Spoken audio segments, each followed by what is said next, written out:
Hi, my name's Ian and welcome back to my channel and welcome back to the SoloQuest series. This is our second episode, confusingly titled episode 1, and that's because episode 0, which was our first episode, was an introduction into what we're doing.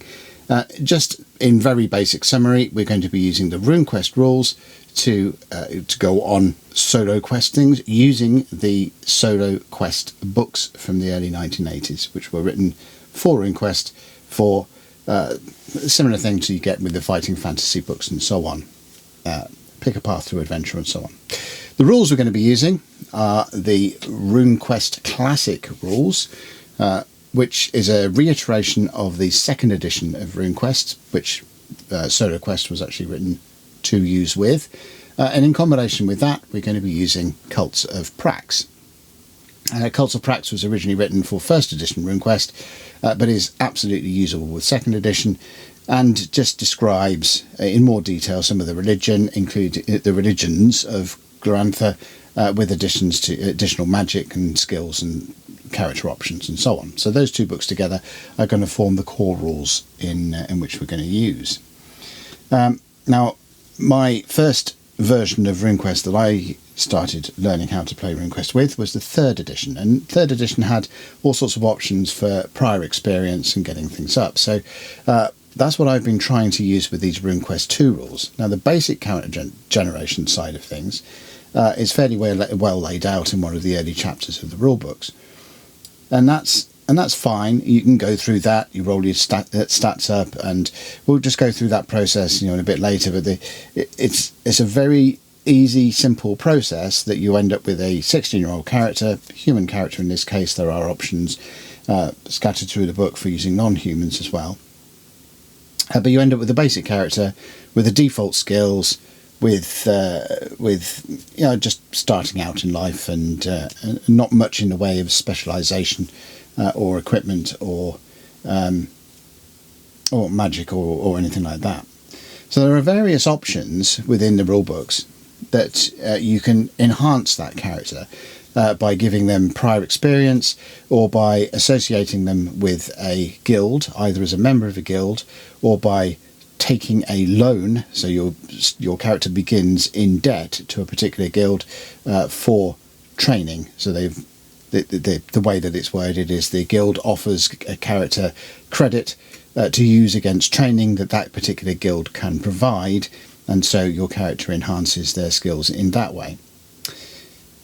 Now, the prior experience rules for this, instead of being in with the character generation chapter at the beginning, they're lumped into the fairly extensive appendices at the back of the book there. So that's something that threw me a little bit in trying to fathom out this rule book. So we've got the basic character generation at the beginning of it, and then you have to sort of flick backwards and forwards to the appendices in order to get the more detailed side of prior experience. And then if you want to do the combat skills, there's more bits in the combat chapter that deal with training up your combat skills. So there's another element of character generation and character advancement that's chunked into that particular chapter. And skills that aren't combat, they're in another chapter, which also includes elements that you need for character generation. So the character generation process itself is not, as in some rule books and also in later editions of RuneQuest, it's not all tidily lumped together in a single chapter. It's actually scattered throughout the entire book. So that was something that I am kind of going to warn you about from the start here. If you're going to be using these rules from fresh and learning them and everything else, is the fact that you've really got to read the rule book all the way through and understand it to get the basics of character generation.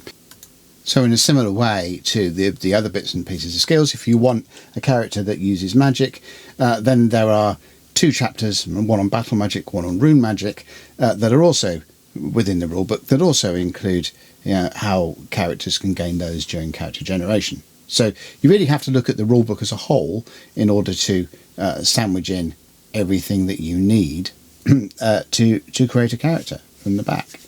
I think it's a little bit chaotic in that way, but in some ways that's the charm of these older games.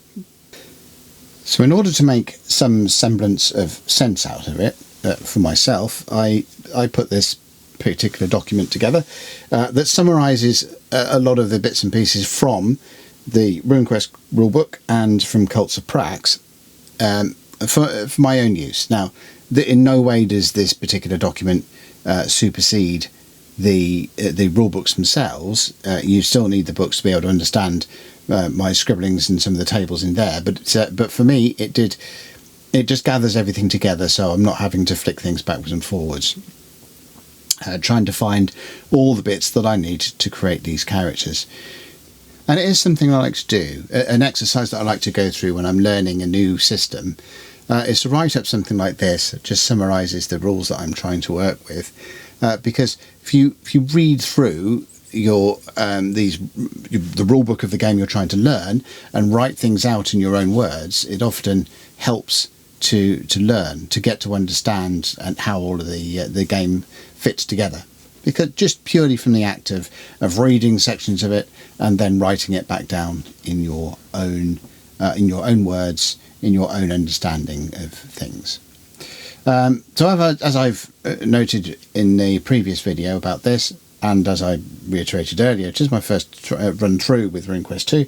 So any experts out there with RuneQuest 2 that notice any errors that I'm making in all of this, or things that you perhaps would have done different and so on, then please just comment below and point them out to me, and I can only improve on the way that I am using these particular sets of rules.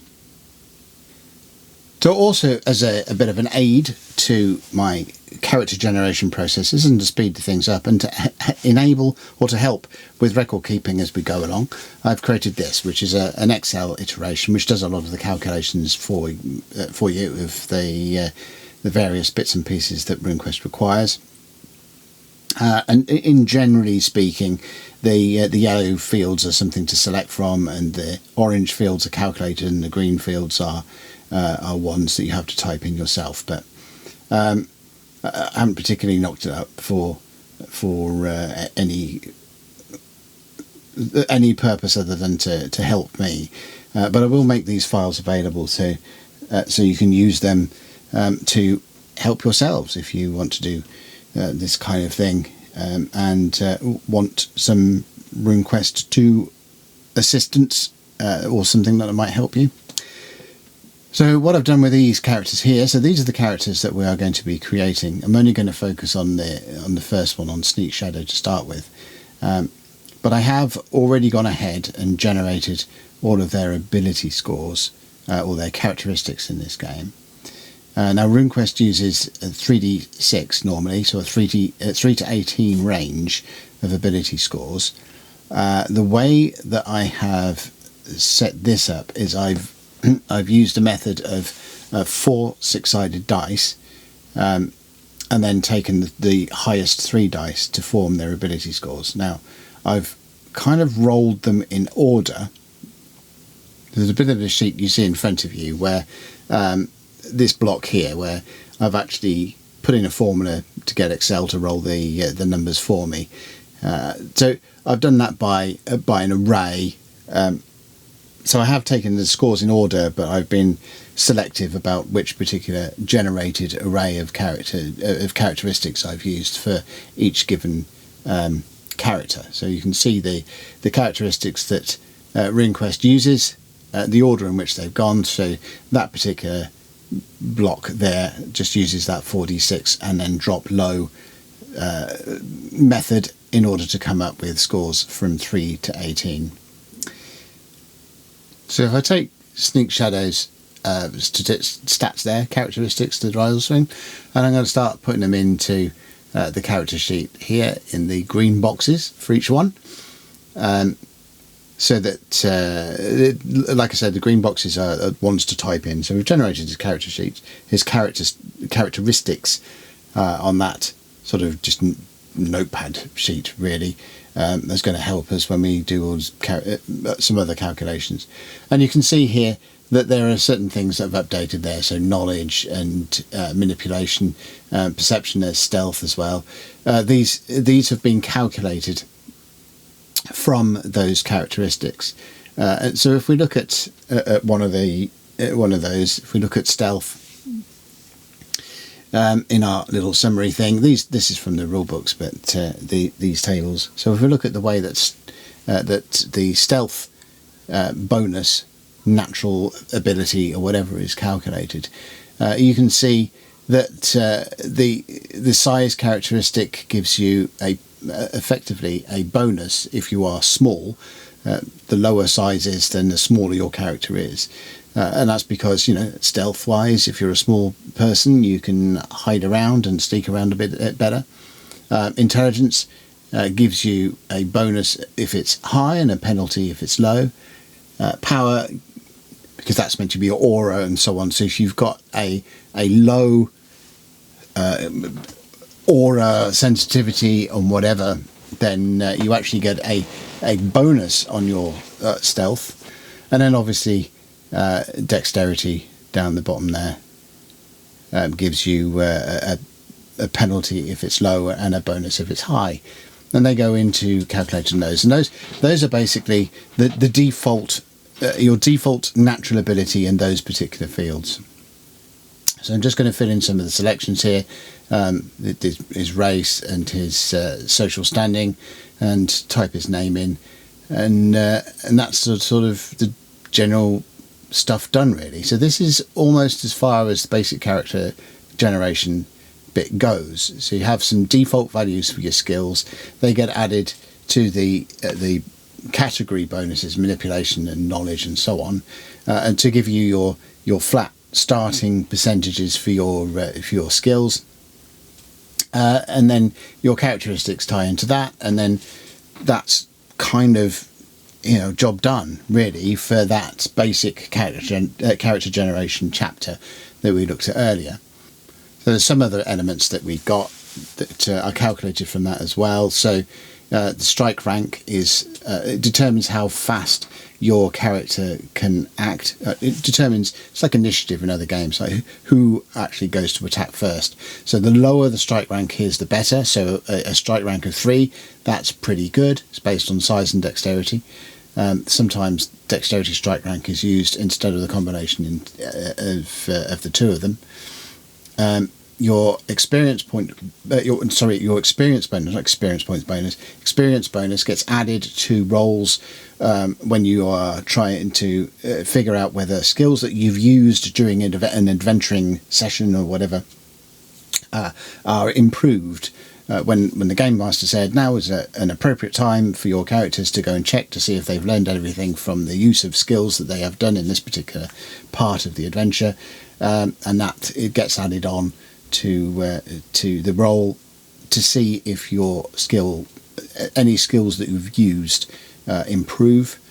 You get to tick skills that you use during a course of an adventure and then go and check them when the game master says is a good time to do it, and that's the bonus you use there. So your attack bonus gets added to your weapon skills. That's your basic thing, and your parry bonus gets added to things like your shield, and if you're trying to use a weapon to defend, that's like the knowledge categories and everything else.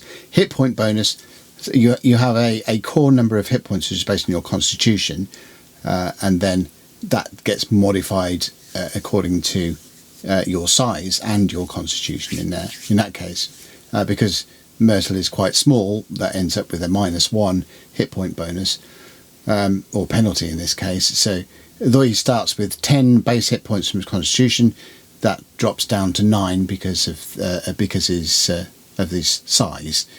Small size, fewer hit points than his constitution would otherwise normally say. Now your hit points are split up by hit location. We can see here how that hit point bonus or penalty is determined from size and power. So luck and physical bulk, however you want to call it. and then that goes into that creating that particular penalty.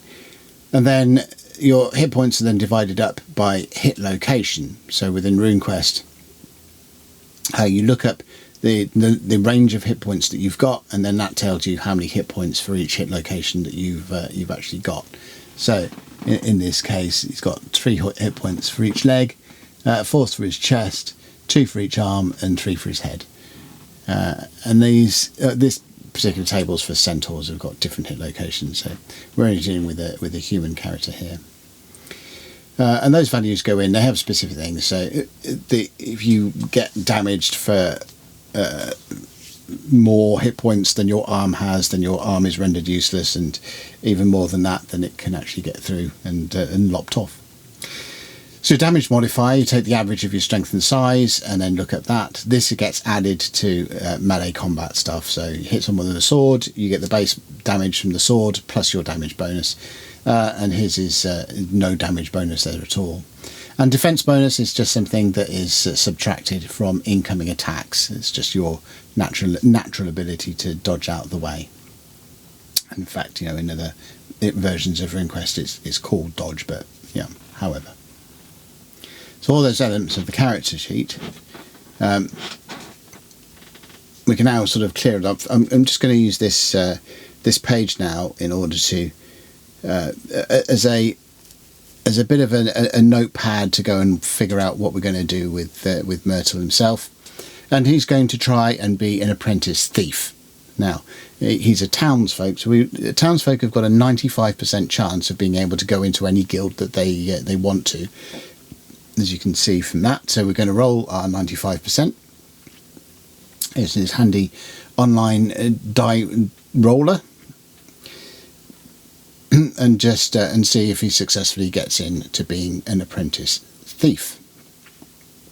And with any apprenticeship, as a townsfolk, you've got to participate within the militia as well. So we're going to roll 1d100, and we've got to get 95 or less, and a 28. So that 28 is fine. He is perfectly happy to go into being an apprentice thief.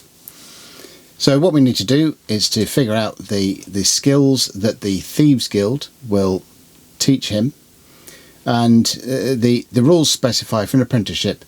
You get 4,000 lunas per year across 5 years of that initial apprenticeship. So we're looking at Myrtal of going from 16 as a neophyte character from the basic character generation, to 21, having spent 5 years being taught by the Thieves Guild.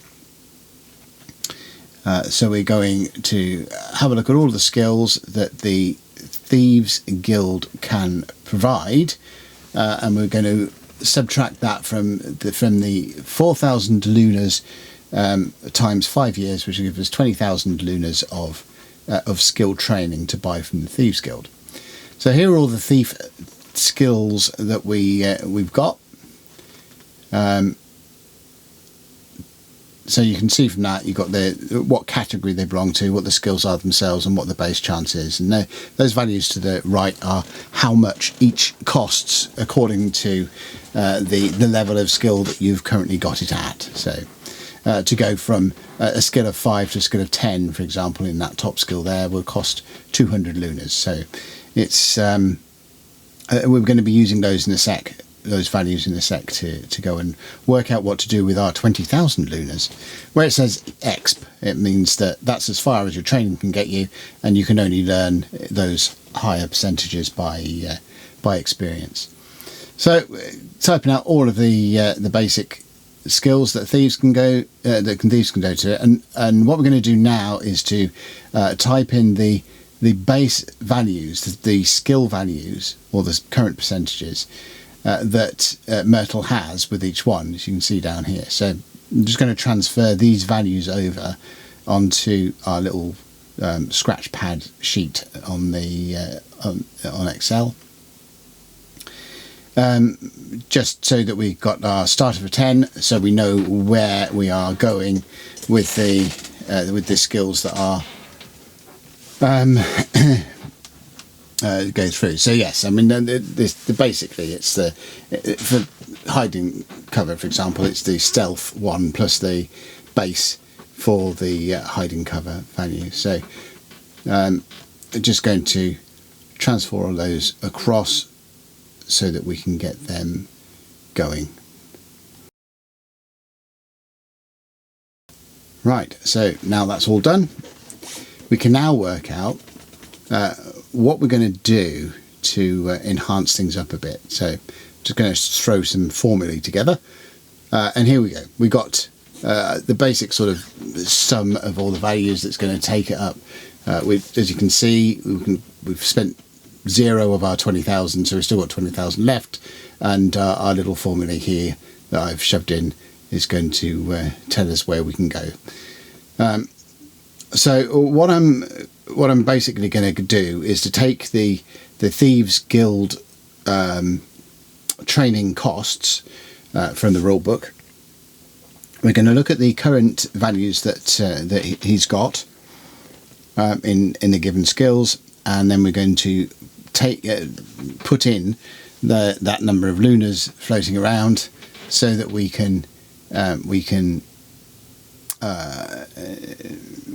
up his scores. This is representative of him going in and learning those skills. So what we need to do is to look at the current level that he is at, and in order to get his climbing up by 5%, so each time you spend any of this, the skill goes up by a factor of 5%. So by spending 400 lunars for a climbing skill base of 30, will up his climbing skill to 35. And again, spending 800 for hide item on a hide item of 25, that will up him to a skill value of 30, and so on, right? So this is all we're doing.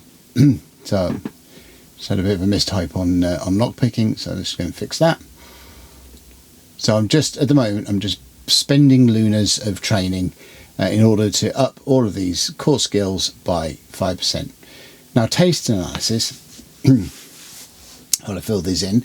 Taste analysis itself is there's a few skills that you can't use. You have a 0% chance of being able to use them successfully unless you have received some form of training in it. So the taste analysis skill itself has a base chance of 0, and you don't add in as you can see, it's like part of the perception group. So you don't add in your perception value until such time as you've actually bought some skill in it. So now I'm going to bought a 5% in it, so I can fill in the base perception natural ability bit, which is a 5 there, and then that becomes 10. So it's 5 that would have been 0 had we not trained at all in it.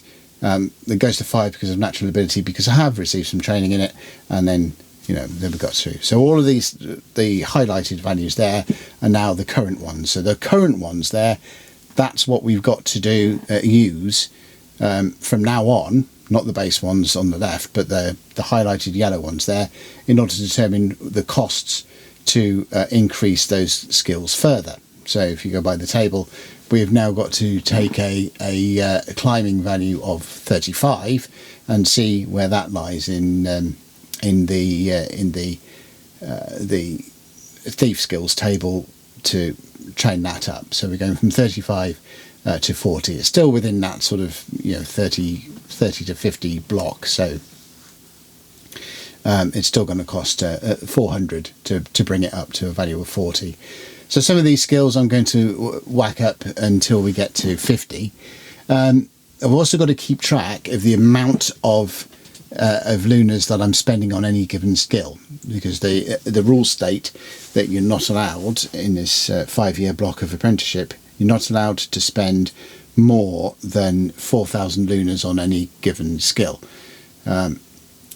It's just to stop people coming out with hyper unrealistic characters that have spent 20,000 lunars on becoming absolutely ridiculously powerful in one particular skill, which is not really representative of what guild training within the concept of RuneQuest would particularly look like. So to discourage that, they're saying you can have a maximum of 4,000 lunas spent on any particular skill.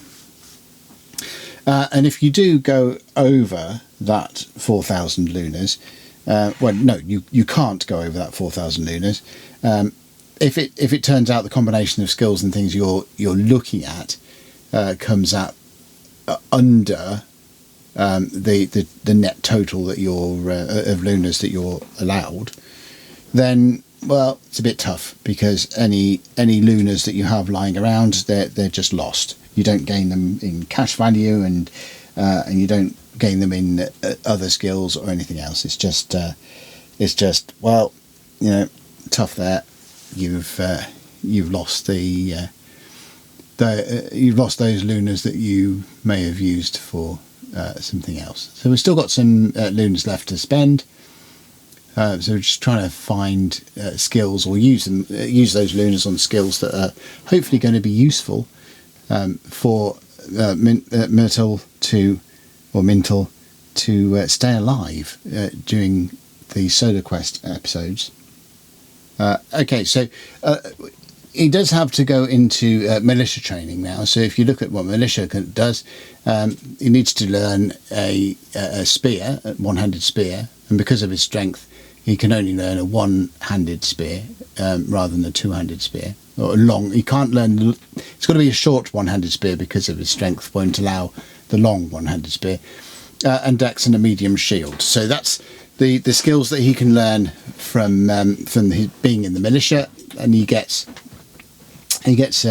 another bunch of cash to be able to learn those skills as well. 900 lunas in total. But let's just go and select all these skills to start with, so that he's got the weapon stuff there. And just a thing of mine, I like putting shields separate from the weapons. They essentially use the same sort of block of things, although I haven't taught the sheet to recognise the difference between a weapon and a shield, so it'll still give attack values for shields.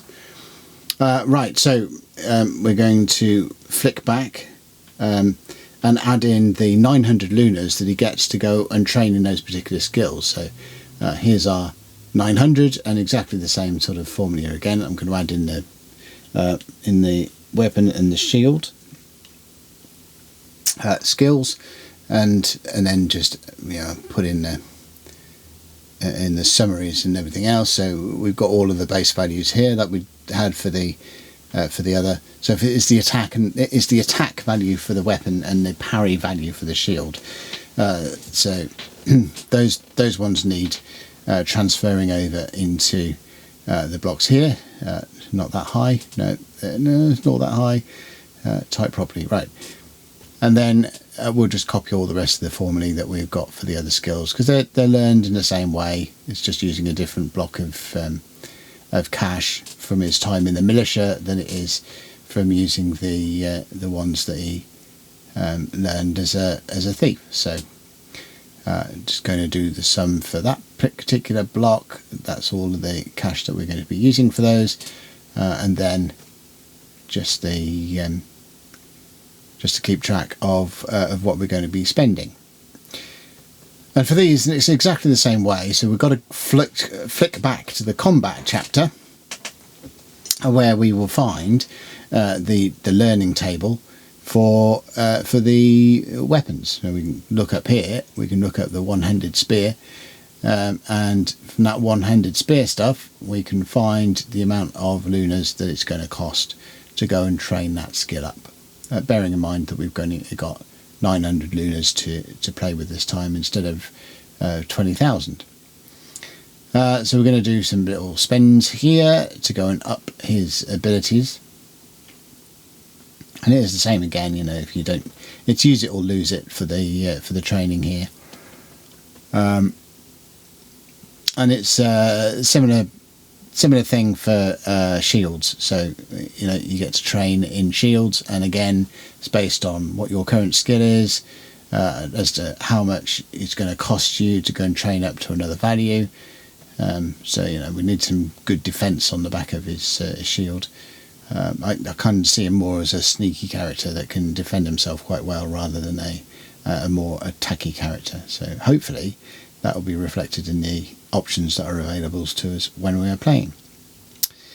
Right, okay, so that's all of his basic bits and pieces. We can't really afford to up his weapon skills any further than they are, but he does get to try and improve them a bit better. So there's a 1d4 chances during his service with the militia to try and up his through experience, up his ability with those things through experience. So we need to go and let's see how many times. We've got 3 chances to go and up those skills.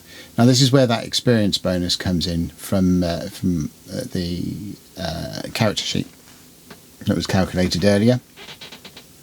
So in this case we've got to roll 1d100 plus his experience bonus in order to go exceed his current value of the skills. I think it's a 30 there, so we've got to get more than 30. So 24 plus 3 is 27. That's not more than 30, so we don't get anything for that one. For this one it's 65, so 68. So we do. So I'm just going to plonk a 1 in there to say that yeah, we've gained a bit through experience. And the last one we get a 75, which turns to 78. So that's certainly above the now. It was went up to 35, and now we've got it as 40. So same for shield. So we've learned a bit on that one. So 26 plus 3 is 29. That's not less than his current thing. And we've got 62, so 65, and yeah, so we've learned a bit more. So those final percentages on those ones through both paying for his training through his militia pay or paid training off there, and a combination of experience that he gets, those 1d4 opportunities to go and improve his skills. But militia also get an additional weapon. We're just going to give him a short sword, but there's no training in this whatsoever. So it's just whatever the default comes out to, which is his attack and the default skill percentage of that. So yeah, that's kind of it for all of the shenanigans of buying skills and stuff. But we get to use this table now. Just to roll to see if his characteristics go up. So there's a roll for each of strength and constitution and so on to see if they go up. Now this roll can be made for every 5 years of prior experience you go. So we're just going to make those rolls and see if any of them actually improve, and we can write that straight onto the character sheet if they do. Yeah, sorry, and 27. So 27 times his charisma. That's what pay we are left with after apprenticeship. 189 lunas. So we'll note that down, and we'll buy some kit with that later. Militia have to supply their own weapons and things, so that will come in useful at a later point in character generation when we get to go and do that. Now what I need to do is the values that we've created from our scratch pad here, I need to transfer them over onto the main skills worksheet, which is this one. The values from this, the calculated values from this, then feed into the character sheet at the front. So I'm just going to fill all those in. And now you can see that everything has been updated on the main character sheet. All his attack values and his skill values and so on. So all of the stuff that we've shoved in, you know, his climbing is 40 and his weapons skills and so on, they're all there, transferred over from the skill sheet. So the character sheet is fed from the skill sheet. The skill sheet I've just filled in the values that I've used that sort of scratch pad sheet for that. So, and it calculates all your percentage chance of critical hits and impales and strike ranks and your fumble chances and so on. And then a lot of the other bits and pieces like hit points and you'll see that shields have got armor points as well. All of that is just drawn either from looking up the tables for various bits of equipment and fumble range and so on. So right, so that is now that part of character generation done. So what we've done the basic stuff. We've now done the prior experience, and both as within the Thieves Guild and within the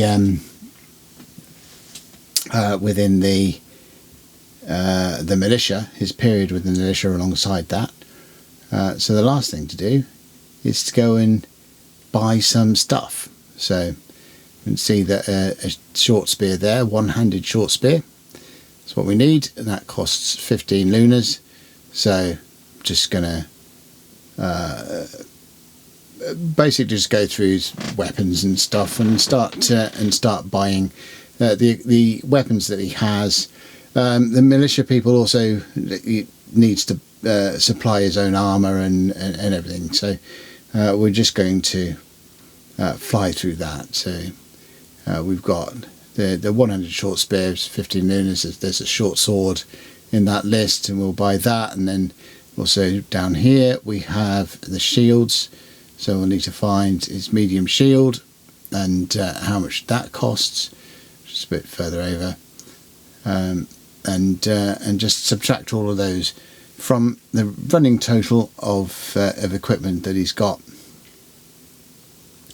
We're going to get him a helmet as well. So let's get him a composite helmet. So that'll give him 3 armor points on his head. So if we can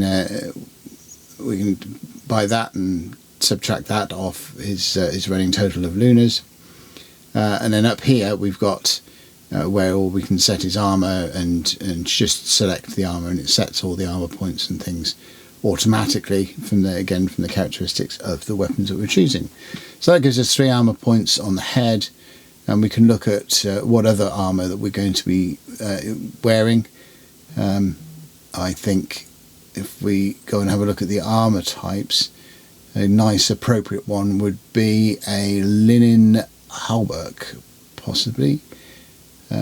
Yeah, that gives us another 3 armor points and won't break the bank so much or weigh him under too much as well. You've got to keep an eye on encumbrance in this. So if I'm going to do a linen hauberk, and that defends his both his chest and his abdomen hit locations, and the character sheet will update itself accordingly to reflect that. So that gives us another 3 armor points in both of those. And then let's go for leather greaves.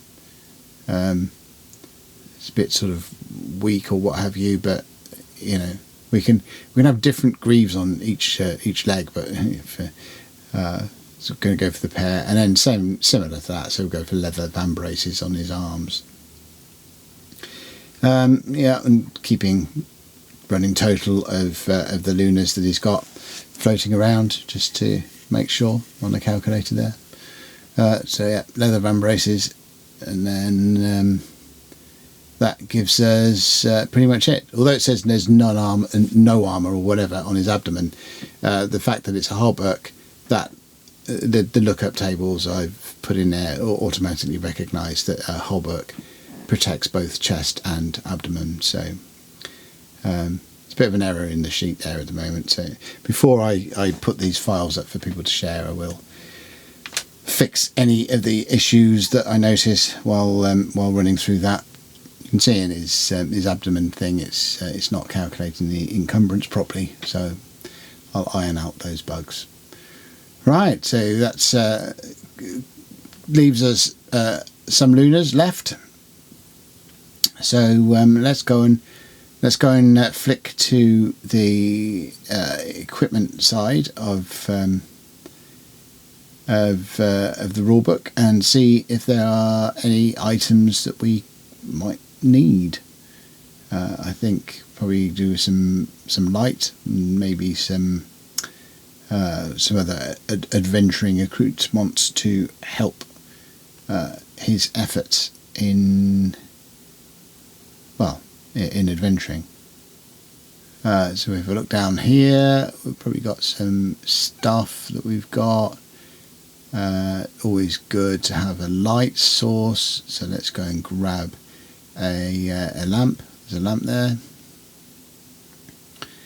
Now you notice that there's 15 meters of rope and so on. We'll get bits of things on that, but that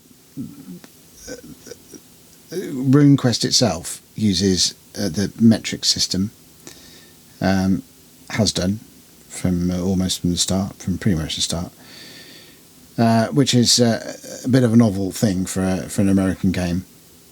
But you also, if you are completely unfamiliar with metric, it adds an element of immersion for you, because it's a fantasy world that has got its own set of weird units, and I don't know. I'm familiar with both Imperial and metric, mainly because bonny old England still uses a complete mishmash and mix of the two. So if a game uses meters or Imperial, it's no real great hardship for me. But so we've got 15 meters and so on. 3 meter a 3 meter pole is essentially the equivalent of your 10-foot pole. 3 meters is roughly about 10 feet. So the old ubiquitous gaming, let's go and prod the ground for traps and things, 10-foot pole exists in RuneQuest as well, or at least in this version of RuneQuest. There were some similarities in early RuneQuest to Dungeons and Dragons. Glorantha hadn't quite fully developed. The authors of it, or Greg Stafford in particular, were still developing details and filling in stuff. And the gameplay, although the periods are different, D&D is very medieval, and RuneQuest is very Bronze Age in setting. There were still some commonalities or some expectations of what adventuring was going to be. So in the early days, RuneQuest characters wandering down dungeons with 10-foot poles was not an unheard of thing. It's a bit more not a thing these days, with it being more simulating life in Glorantha. Right, so if we print this guy out, you'll see that the print out the character sheet, I've set the page margins and things so it goes over 2 sheets. With Myrtal in particular, the second sheet, which I've got focusing more on the special cult spells and rune magic and things, isn't so necessary. So it's just that front page that is more important, because all of the core skills that he's going to be using live there, and things like combat stats and your hit points and so on that are recorded there. And we are, other than calculating Enk, which is just a sum value, we're pretty much there. And this character sheet is something I knocked up, and it's the back of my little summary book. That's got spaces to be able to check the skills if when you check them off for experience rolls later and so on. Just very much nicer than the character sheet that is in the book. So I think I might, for my own personal play, I might transfer the stats onto those, so I've got something to scribble on in pencil. But for more of a record, this spreadsheet is not a bad tool, even if I do say myself. It's one of those things where you hunt around the internet a bit, so like someone must have knocked something up for this, and all you can find is a horrible typed character sheet, and you think, oh, okay. But then again, it is a fairly old game, so yeah. because we can record the skills, progress and everything else in all of this sheet. So as experience goes up, we can adjust these skill values in this column here, in the green column, the typing in column. Like I said, that feeds directly into the character sheet, so all the calculated values are here. The column on the end, by the way, is just tries to approximate how much or what it would cost. I kind of abandoned the idea and went for the scratchpad sheet instead. But you know, if you adjust this value and it does all the calculations, and it was meant to go and tell you exactly how many lunars it would cost in the apprenticeship period to do that, but sort of gave up on that idea pretty quickly. So yes, we're about there. I will print out periodically as the characters adventure and hopefully don't die. I'll adjust these character sheets and put up new copies, so we end up with a set of characters that grow hopefully in ability as they adventure, and it'll be a bit of a record of what they do. Yeah, so this is Myrtle, pretty much done.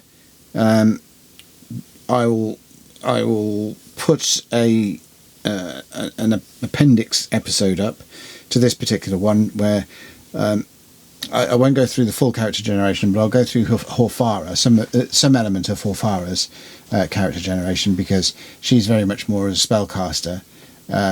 So I can show you the idea of going into credit with, or going into debt with your cult, for your cult to be able to teach you some spells, and so you can start with some magic. Myrtle doesn't really have any magic to speak of, and I'll summarise the results of the other characters as well. But just watch the links in these videos for where you can go and nab the character sheets from. And as I said in the introduction video, if you want to use them in your own games as NPCs or as your own characters to see how you do with them, if you're going to go down the SoloQuest route as well. So that will do it for this particular video. I hope I've covered most things in enough detail for everyone to understand what's going on with them. Obviously, the mechanical side, that will become clear as we actually use them in play, and we'll go into them and explain that kind of stuff as we wander through the SoloQuest books. So the first adventure thing. So the next video in this particular series will be the appendix to episode 1, where I'll go through Horfara and then just summarise the rest of the characters. And then episode 2 will be the dream quest of Myrtal Sneakshadow, and that's when we'll first get to see this character in action.